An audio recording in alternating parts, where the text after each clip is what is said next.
Lining up the other hole. And you are using what kind of rivets? Olympic. Okay. And as we said, these are 3-inch on center, which is what? Perfectly lined up with Yeah. originals. Yep. And my Milwaukee rivet gun. Mm-hmm. Pressing in. That's it.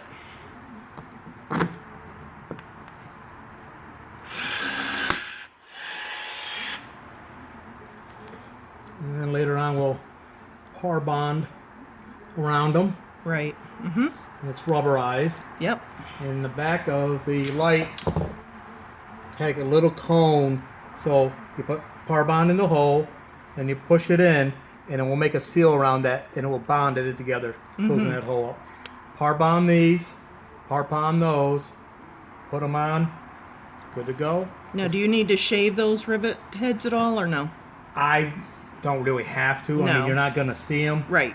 It looks fine from here. If I had to put them here or up on the roof, Yeah, I have a obviously, shaver. I yeah. can shave them down. Okay, And good. just put a little extra seal Great. for safety. Yep. And it's Super nice. duper.